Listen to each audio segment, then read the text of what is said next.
यूं ही नहीं मैं बन जाता हूं। कुदरत के कोने कोने से खूबियां खोज लाता हूं।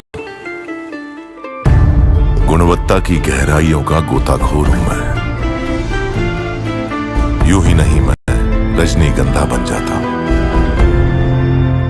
अच्छा, कमाल की बात देखिए, शहर काजी कह रहे हैं कि उनके सामने सब हिंदू पक्ष ने किया, लेकिन शहर काजी का बाल भी बांका नहीं हुआ। लेकिन जो पत्थर चलाने वाले हिंदू थे, जो सुतली बम फेंकने वाले हिंदू थे, उनका माथा फूटा हुआ है, उनका खून निकल रहा है, कट लगा हुआ है।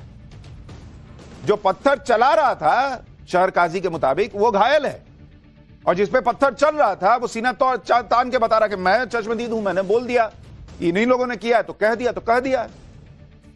अरे बॉस, पब्लिक को नहीं दिख रहा है। इंदौर के मऊ में सिर्फ एक जगह नहीं बल्कि कई जगह एक साथ हिंसा बढ़ गई। कहीं कारों में तोड़फोड़ की गई, कहीं दोपहिया वाहनों को जला दिया गया, कहीं दुकान को आग लगाने की कोशिश, कहीं घरों के शीशे तोड़ दिए। इंदौर के मऊ में जो हिंसा हुई, इसके पीछे भी साजिश की बात कही जा रही है। आप देखिए हिंसा की रात कैसे अचानक से मऊ में पत्थरों की बारिश होने लगी। हिंसा के बाद सड़क पर पत्थर ही पत्थर दिखते हैं। बीजेपी विधायक उषा ठाकुर ने हिंसा के पीछे साजिश की आशंका जताई। मस्जिद में पहले सुतली बम फेंकने के आरोप को भी बीजेपी विधायक ने खारिज किया। कहा कि अगर ऐसी कोई घटना हुई है तो उसका वीडियो दे दीजिए। एक बार बीजेपी विधायक ने क्या कहा सुनिए, फिर बताता हूं कि क्या हिंसा के दोषियों के घर पर बुलडोजर चलाने की तैयारी हो रही है। अल्पसंख्यक समाज के बस्तियों से भयंकर पथराव। पहले तो जानबूझ के रास्ता डाइवर्ट किया, जिस रास्ते से जा रहे थे वहां एक 2-3 बाइक खड़ी कर दी, तो मजबूरन या रैली वालों को दूसरी जगह से जाना पड़ा। और जैसे ही अंदर गए भयंकर पथराव, और ये सुनियोजित षड्यंत्र था। जैसे इधर ये होता है, ऐसे 15 जगह एक साथ घटना कि वहां के डीपी में आग लगा दी, वहां के जितने सीसीटीवी कैमरास थे उनको फोड़ दिया कि कोई प्रमाण ना मिले। तत्काल तो इतने पत्थर किसी को भी नहीं मिल सकते। यही बात तो हर बार पब्लिक कहती है, ये हर बार पत्थर कैसे प्रकट हो जाते हैं। भीड़ आ गई, शोभा यात्रा आ गई, अचानक से उसने हमला कर दिया, नारे लगा दिए, ये कर दिया, वो सब अचानक होता है।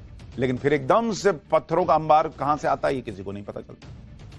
मऊ के पदक मोहल्ले में जिस तरह से जश्न मनाते फैंस पर हमला किया गया, पथराव किया गया, उससे वहां के स्थानीय निवासी बेहद नाराज। पथराव से कई लोगों की संपत्ति को नुकसान हुआ। अब लोग डिमांड कर रहे हैं कि जिन लोगों ने यह सब किया है उनके घरों पर बुलडोजर चलाओ। स्थानीय लोगों का यह भी कहना है कि इलाके में कुछ लोगों ने सड़कों का अतिक्रमण कर रखा है। ये लोग यहां बाहर से आकर बसे हुए हैं, सभी की पहचान करो, जिसने नुकसान किया है उसी से नुकसान की भरपाई करवाओ।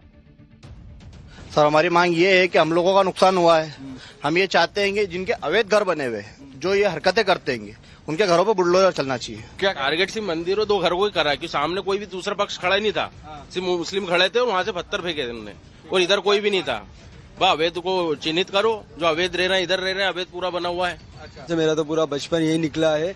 यहाँ पर पहले बड़े बड़े रोड हुआ करते थे, लेकिन यहाँ इतना अवैध कर लिया है। पत्थरों के घर बने हुए, पत्थरे उनके घर बने हुए, और वहीं से सबने पत्थरबाजी भी करी है। जिन्होंने ये नुकसान करा है उनसे वसूली होए। सर, हमारी मांग ये है कि हम लोगों का नुकसान हुआ है, हम ये चाहते हैं कि जिनके अवैध घर बने हुए हैं, जो ये हरकतें करते हैं, उनके घरों पर बुलडोजर चलना चाहिए। क्या टारगेट सिर्फ मंदिरों 2 घरों को ही करा है कि सामने कोई भी दूसरा पक्ष खड़ा ही नहीं था, सिर्फ मुस्लिम खड़े थे और वहां से पत्थर फेंके उन्होंने, और इधर कोई भी नहीं था।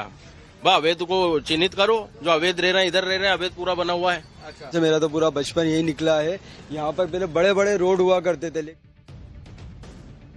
इंदौर के मऊ में रात भर मचे बवाल के बाद सुबह हिंसा के सबूत सड़क पर दिखे। कहीं गाड़ियों के शीशे टूटे हुए थे, कहीं दोपहिया वाहन जले हुए थे। उपद्रवियों को जो दिखा उसको उन्होंने निशाना बनाया। इस हिंसा की चपेट में जिन लोगों को नुकसान हुआ वो अब इंसाफ की मांग कर रहे हैं।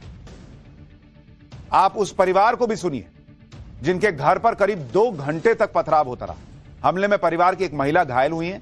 इन महिलाओं का कहना है कि अल्लाहू अकबर के नारे लगाते हुए भीड़ आई और भड़काऊ नारे लगाने लगी और पथराव किया। सुनिए एक बार। एक पत्थरों की पूरी श्रृंखला है। यहाँ पर जहां नजर जा रही है पूरे घर में पत्थर बिखरे पड़े हैं। ईंट, जो बड़े बड़े बट्टे होते हैं वो, इसके अलावा टाइल्स के टुकड़े, ये आपको नजर आएंगे। और अब घर के अंदर की तस्वीर मैं आपको दिखाना चाहूंगा। जो घर के लोग हैं वो अभी भी इन पत्थरों को समेट रहे हैं।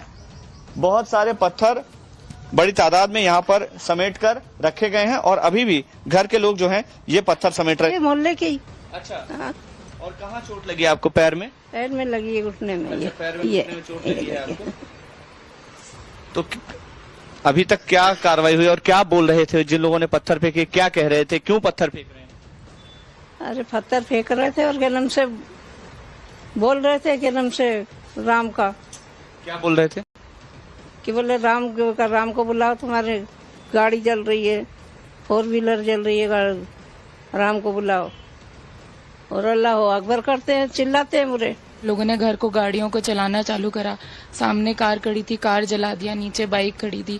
मेडिकल में आग लगाने की कोशिश करी, पूरी आग लगा दी मेडिकल में। घर में घुसने की कोशिश करी, कपड़ा फेंक के जलाने की कोशिश करी। पूरा पथराव 1 से 1.5 घंटे चला। उस 1 से 1.5 घंटे में कोई भी पुलिस यहाँ पे अवेलेबल नहीं थी और पूरी सोची समझी साजिश थी। इंदौर के मऊ में हिंसा के बाद अब हालात काबू में। पुलिस इलाके में गश्त लगा रही है। पुलिस के मुताबिक मऊ में 5 अलग अलग जगह हिंसा हुई। 3 कार, कुछ दोपहिया को आग लगा दी गई। हिंसा के संबंध में 13 लोगों को गिरफ्तार किया गया है। आरोपियों के खिलाफ NSA यानी नेशनल सिक्योरिटी एक्ट के तहत केस दर्ज हो सकता है। हिंसा में 4 लोग घायल। पुलिस हिंसा से जुड़े एक एक वीडियो को खंगाल रही है और उसी के आधार पर आगे और गिरफ्तारियां हो सकती हैं। पूरे मामले में पुलिस ने 3 FIR दर्ज किए। एक बार हिंसा पर मऊ पुलिस को भी सुनिए, फिर बताता हूं कि इंदौर के अलावा कहां टीम इंडिया के जीत के जश्न पर हंगामा मचा। मैच के बाद कुछ जुलूस निकल रहे थे, जिसमें कुछ लोगों ने मस्जिद के बाहर पटाखे चलाए, जिसके बाद दोनों पक्षों में विवाद की स्थिति उत्पन्न हुई और दोनों तरफ से पथराव हुआ। जब भी हिंदू यात्राओं पर पथराव होता था तो ओवैसी जैसे नेता यह तर्क देते थे कि धार्मिक जुलूस की आड़ में भड़काऊ गाने बज रहे थे, इसी वजह से हिंसा होती। लेकिन अब तो क्रिकेट के जीत के जश्न पर भी पथराव हो गए। अब ओवैसी क्या कहेंगे, अब पूरा इकोसिस्टम क्या कहे।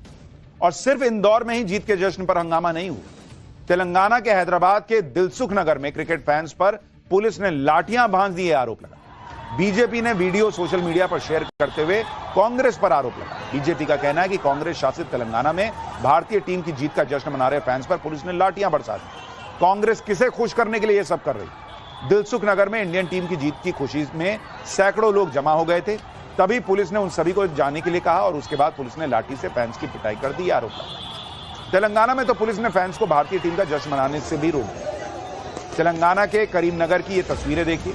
हाथों में तिरंगा लेकर लोग भारतीय टीम की जीत का जश्न मना रहे थे, जीत को सेलिब्रेट कर रहे थे। तभी पुलिस के जवान आकर लोगों को जाने के लिए कहते हैं। इसी को लेकर बीजेपी आरोप लगा रही कि कांग्रेस तुष्टीकरण कर रही है। कांग्रेस ने खेल के मैदान को भी राजनीति का अखाड़ा बना दिया। जहां पाकिस्तान के बहकावे में आकर कई युवा आतंकवाद की तरफ चले गए, जहां के युवाओं की पहचान ही हाथ में हथियार या पत्थर बन गई थी, उसी कश्मीर के युवा टीम इंडिया की जीत का जश्न मना रहे थे, आतिशबाजी कर रहे थे। तो ये भी एक तस्वीर है।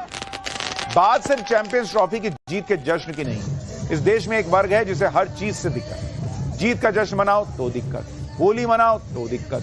संभल के सीईओ अनुज चौधरी को ही देखिए, जिनके खिलाफ एक वर्ग ने मोर्चा खोल रखा है क्योंकि अनुज चौधरी ने बिना किसी लाग लपेट के सीधी बात कह दी। संभल में आज रंगभरी एकादशी पर जुलूस निकाला गया। शाही जामा मस्जिद से 20 कदम की दूरी पर लोगों ने जमकर होली खेली। संभल की ये तस्वीरें कई लोगों को पसंद नहीं आ रही होंगी। रंगभरी एकादशी के दौरान कड़ी सुरक्षा व्यवस्था थी। पुलिस ने फ्लैग मार्च किया जिसमें सीईओ अनुज चौधरी खुद शामिल थे। संभल में इस बार होली के लिए बेहद खास तैयारियां की गई। संभल में ऐसी होली होगी कि लोग वृंदावन और मथुरा को भूल जाएंगे, कहा जा रहा है। संभल के सीईओ अनुज चौधरी खुद बता चुके हैं कि होली के लिए किस स्तर की प्राथमिकता है। होली 14 मार्च को है, यानी शुक्रवार को, और उसी दिन जुमे की नमाज भी होनी है। इसी को देखते हुए अनुज चौधरी ने कह दिया था कि होली साल में एक बार आती है, जुमे की नमाज तो 52 बार होती है साल में, हर फ्राइडे को। जिनको होली के रंगों से दिक्कत है वो उस दिन घर से बाहर ना निकले। उसी पे इकोसिस्टम ने बवाल मचा दिया कि बाप रे बाप, ये तो मुसलमानों पे अत्याचार हो रहा है।